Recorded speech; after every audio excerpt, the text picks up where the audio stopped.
welcome to the debate. What if I told you that every single moment of intense happiness you've ever experienced is actually built on this foundation of subtle suffering?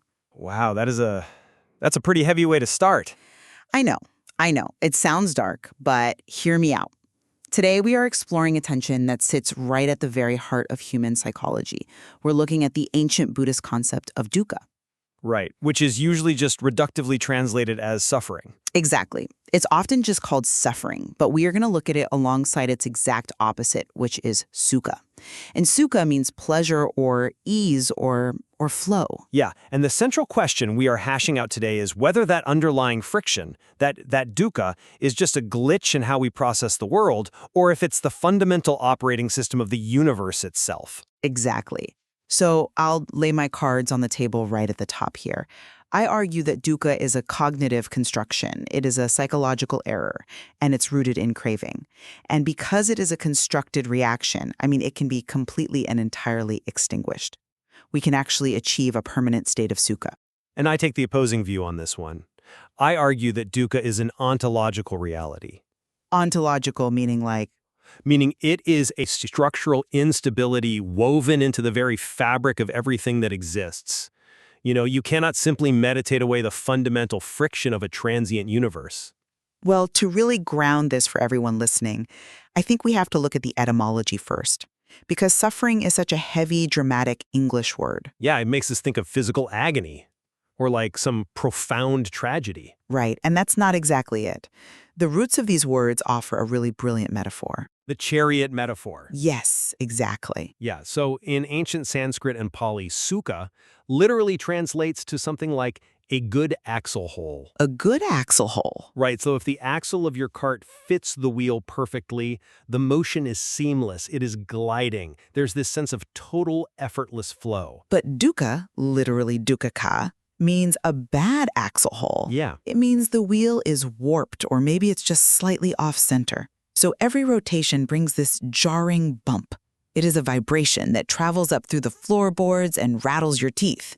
It's a pervasive sense of unsatisfactoriness or instability. And my position today is that this bumpiness isn't just an occasional pothole that you hit on a bad day on the road. It's not just a flat tire. Okay. The wobble is inherent to the wheel itself. It is the baseline reality of living in a universe that is defined by entropy and impermanence. Which brings us right to the core of our disagreement today, because when we look at the source material, specifically the Buddha's early teachings on this, the texts don't present dukkha as some unalterable cosmic law that we just have to grimly accept. No? No, they present it as a mechanism, a reaction. Well, walk me through how you see that mechanism working, because to me, the texts are pretty explicit about the inescapability of it. Sure. So let's look at the Sila Sutta, which is often called the Discourse on the Dart, or the Two Arrows. It provides this perfect, really pragmatic breakdown of how dukkha is actually optional. Okay, I know this one. Yeah, so the text asks us to imagine being shot by an arrow. The first dart is the unavoidable physical pain of life. If you stub your toe or if you get caught off in traffic, your nervous system reacts. Right, that is just biology. Right. You feel pain or you get a spike of adrenaline. Sure, the baseline sensory input. Exactly. But then what does an untrained mind do?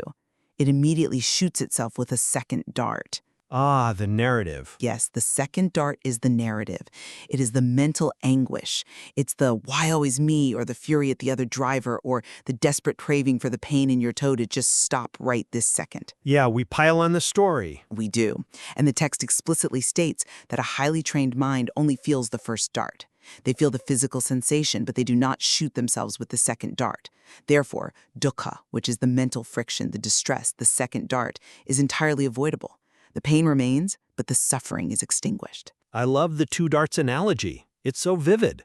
And honestly, if we were only talking about acute pain, I would completely agree with you. But you don't. Well, if you get cut off in traffic, dropping the story of that guy disrespected me, that absolutely lowers your cortisol and it stops the suffering. But here is my problem with that. By focusing just on the two darts, we are artificially limiting the definition of dukkha. We have to expand our scope, because the texts absolutely do. You're referring to the different categories of suffering then. Exactly. In the Dukkha Sutta, we get 3 distinct types of suffering. You are addressing the first one, dukkha, the ordinary obvious suffering of physical or emotional pain. Right. And I can see that mindfulness can mitigate our aversion to a stubbed toe. But what about the second type, viparinama dukkha, the suffering of change? Which is the friction that arises when good things end. It is even deeper than that, actually. It points to the fact that even our most pleasant moments, what you would call sukha, contain a subtle inherent unease, specifically because they are governed by impermanence. Give me an example of what you mean by that. Think about modern life. You finally save up and buy a beautiful new car. Or you meet someone and you fall madly in love. Even in the exact moment of maximal pleasure, if you look closely, there is a shadow of anxiety. Like a fear of losing it? Yeah, there is a whisper in the back of the brain that says, this will end. The car is already depreciating, the relationship will eventually change, or one of you will pass away. You cannot sever the reality of impermanence from the experience of pleasure. The unease is literally built into the joy itself. Okay, I completely agree that the anxiety exists, but I want to push back on why it exists. Okay, go ahead. You're saying the unease is built into the pleasure itself.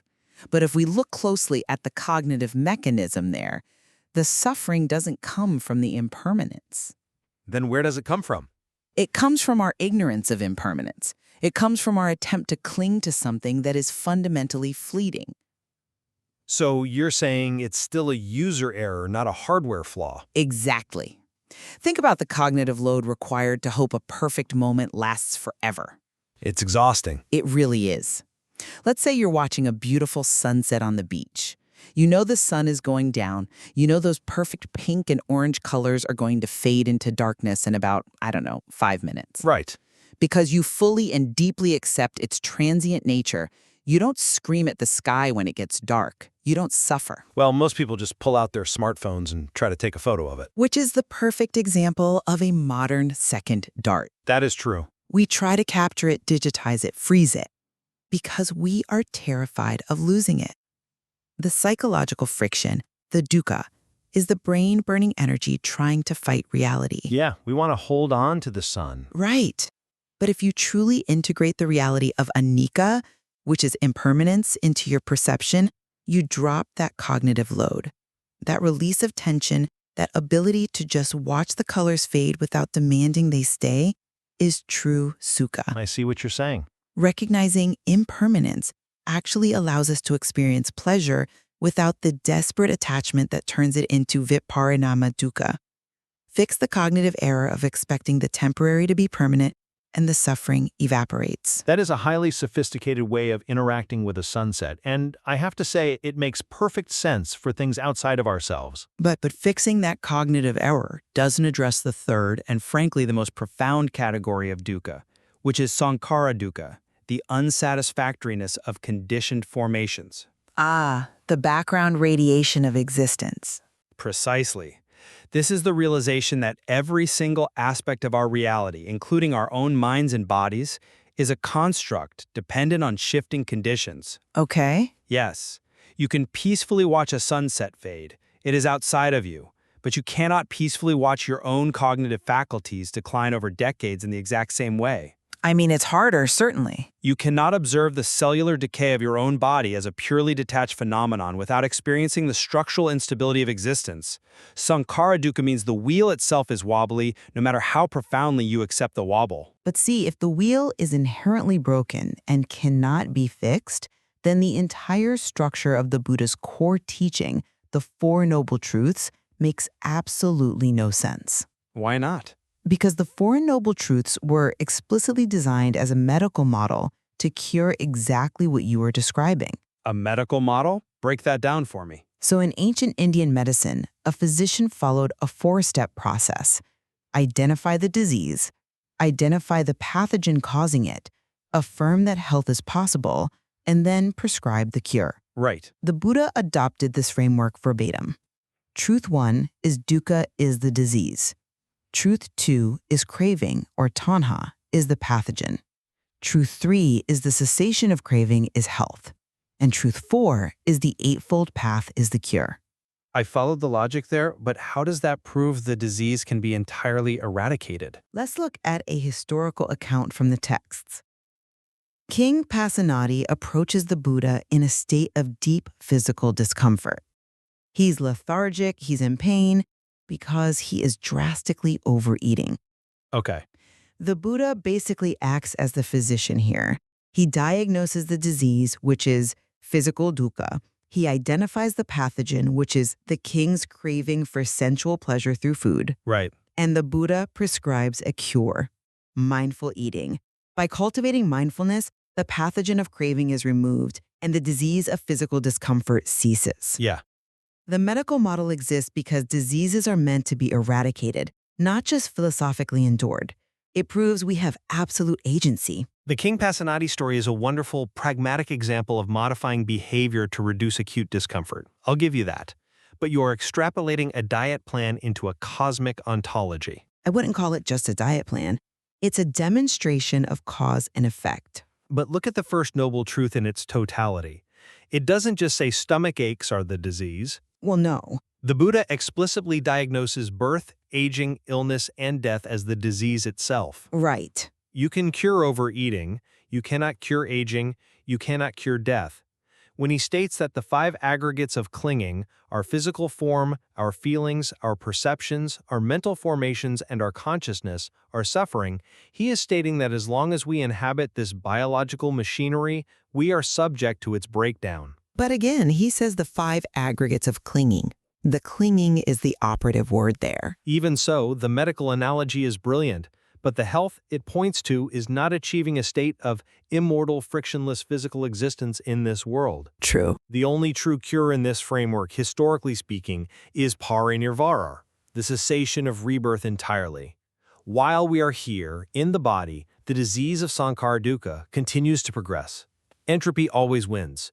The wheels of the chariot are fundamentally subject to wear and tear. I have to challenge you on that, because I think it misinterprets the nature of liberation while in human form. The third noble truth points to a state where dukkha ceases entirely right here and now in this life. Really? Yeah. Nirvana isn't just a theoretical state achieved after you die. It is consistently described in the texts as the lived experience of an awakened being, an arhat. It is blissful, unfabricated, and lacking absolutely nothing. But how does an awakened being exist in a physical body without experiencing the friction of that body breaking down? Well, let's look at the mechanism of transcendental dependent arising, found in the Upanisa Sutta. Okay. Usually, we think of dukkha as the end of the line, the terrible result of ignorance and craving. But this specific teaching shows that dukkha actually acts as the proximate cause for faith or confidence. Meaning the suffering pushes you to find a way out. Exactly. The friction lights the fire. That faith leads to gladness, which leads to joy, tranquility, concentration, and ultimately liberation. So it's a stepping stone. Right. In this framework, dukkha isn't an inescapable prison. It is a vital diagnostic tool. Once the fire of awakening is lit, the fuel of dukkha is entirely consumed. You are left with unbroken sukha, even while the body continues to age. I hear that, I do. But aiming for a state of unbroken, flawless sukha often traps us in what philosophers call the hedonistic paradox. The hedonistic paradox. How so? Well, think about modern society. We are completely obsessed with the total elimination of dukkha. Oh, for sure. We try to accumulate external comforts, climate-controlled environments, medical interventions, psychological buffers, just to ensure we never ever feel friction. We are trying to perfectly pave the road. Right. But what happens? As we insulate ourselves, our threshold for pain actually lowers. That's certainly true of material comforts. Right, by relentlessly trying to engineer a life free of dukkha, we become hypersensitive to the slightest inconveniences. We create more suffering. If the Wi-Fi drops for 3 minutes, we have a total meltdown. That is so true. And I argue that even if we move this from the material to the spiritual realm, the pursuit of unbroken bliss is a trap. True realization is not hovering 6 inches above the bumpy road in a bubble of unshakable serenity. Then what is it? It is fully and intimately accepting the inescapable friction of the bad axle. Even an arhat, an enlightened being, must live out the remainder of their physical lifespan.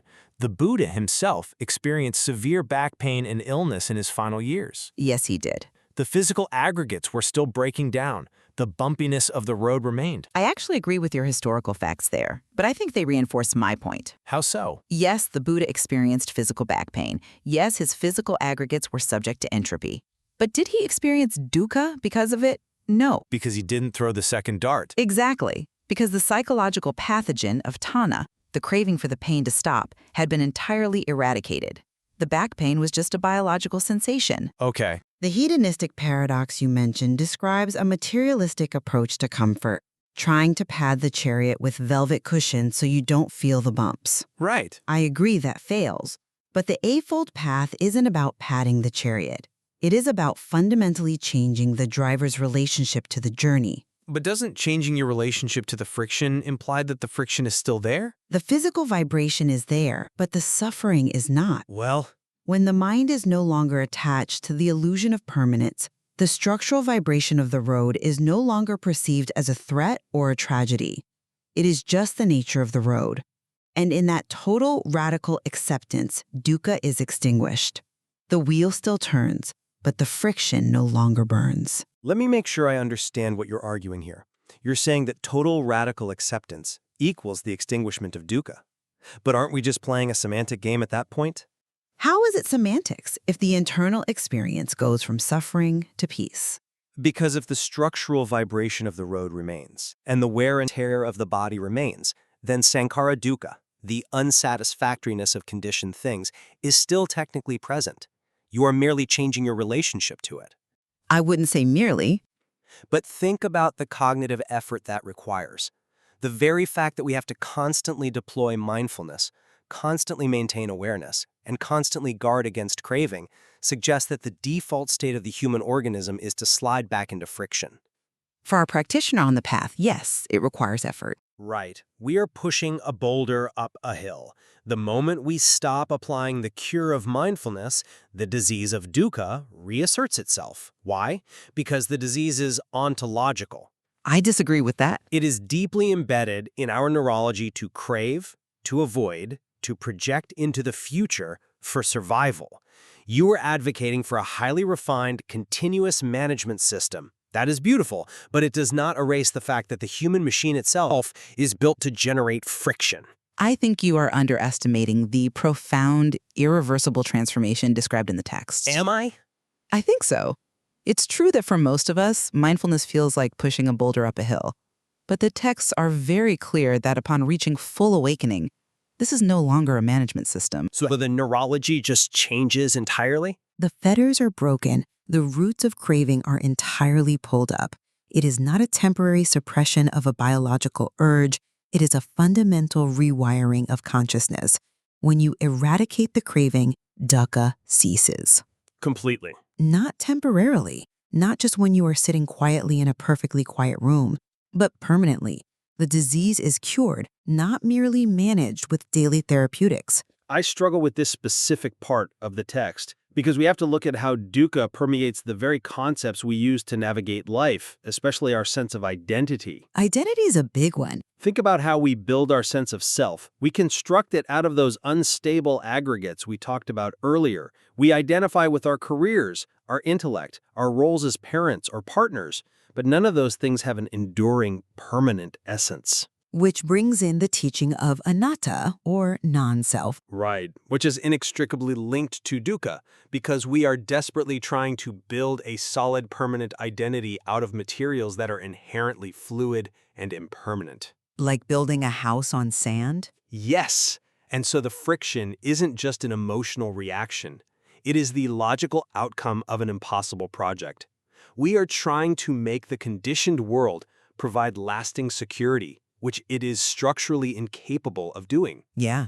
As long as we exist within the conditioned world, we operate in an environment of groundlessness. Acknowledging that groundlessness is wisdom, absolutely. But acknowledging the quicksand doesn't turn it into solid rock. That's a fascinating way to phrase it. Acknowledging the groundlessness doesn't make the ground solid, but it stops you from frantically pouring concrete into the ocean to try and stand on it. Okay, I like that extension of the metaphor. The suffering comes from the exhaustion of pouring the concrete. Yeah. When you realize the nature of the ocean, you stop building and you learn to swim. The swimming itself becomes effortless. That effortlessness is Sukha. Swimming rather than building. Exactly. Let's bring this down to a deeply practical modern level. I want to bring up Toni Bernard's work. Oh, the author of How to Be Sick? Yes, her work is a profound real-world application of this. She developed a practical way to deal with chronic illness, which is arguably one of the most inescapable manifestations of biological dukkha. For sure. She developed a tracing exercise. She realized that whenever she felt a spike of deep emotional dissatisfaction, she could pause and trace it back to a specific instance of wanting or not wanting, which is tanha. Right, so she wanted her old healthy life back. She didn't want the current pain. Exactly. The cognitive demand that reality be different than it is. Yeah. By tracing the dissatisfaction back to that specific craving and consciously choosing to drop the demand, the dukkha dissolved. Now, the chronic illness remained. Of course. The biological reality didn't change, but the suffering was dismantled through cognitive intervention. She dropped the concrete and started swimming. I deeply respect Toni Bernhardt's work, and it highlights the immense practical value of this philosophy for everyday people. But listen to the mechanism you just described.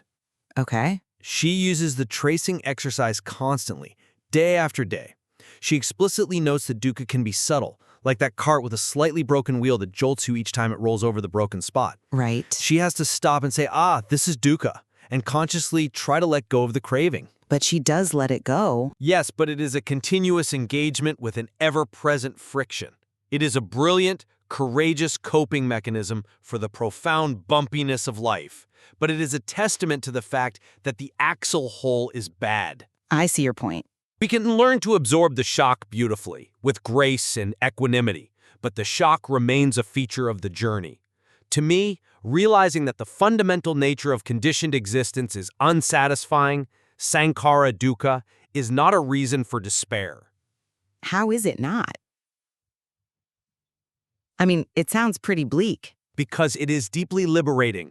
When you realize the wheel is fundamentally wobbly, you stop demanding that your job or your spouse or your aging body provide a perfect, unbroken happiness that they were never mathematically designed to give.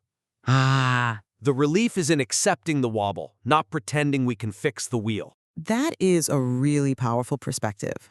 And as we pull these threads together today, I think we've landed on a few really vital points of agreement. I think so too. First and foremost, anyone listening who has ever felt like they were failing at life because they couldn't just stay happy should realize that the English word suffering just doesn't capture what's actually happening. Right. It's not that you're necessarily in agony, it's that there is a pervasive sense of incompleteness, a subtle friction of change built into the human operating system. And we also clearly agree that our reactions to that friction, those second darts we constantly throw at ourselves when we get stuck in traffic or when a relationship changes, are highly manageable. Absolutely. We have incredible agency there. We can dramatically reduce our own misery by dropping the demand that reality bend to our will. Yeah, we converge entirely on the immense power of that psychological intervention. Where we maintain our respectful standoff is on the ultimate ceiling of that practice. Right. You argue that the fundamental wobble of existence can be entirely cured and wholly transcended, leaving a state of permanent, unbroken sukha. And I maintain that as long as we are in a human form subject to entropy and time, that structural friction remains an indelible feature of life. The bad axle is a fact of the chariot's design. And exploring that tension is exactly why we hold these debates. Recognizing our own agency to reduce mental anguish is incredibly empowering. We don't have to be victims of our own minds. Yeah. But at the same time, your perspective offers a profound grace. It gives us permission to stop expecting perfection from a transient world. There is so much depth in these ancient diagnostics, and I highly suggest our listeners look closely at their own lives to see where they might be throwing that second dart and where they might just need to accept the nature of the road. We are all navigating an environment that is constantly shifting beneath our wheels. Understanding the mechanics of our own minds doesn't just change how we think, It fundamentally changes how we experience the journey itself. Well said. We may never agree on whether the road itself can be perfectly paved, but by looking closely at our own minds, we can certainly agree on how to hold the reins. Thank you for joining us on the debate.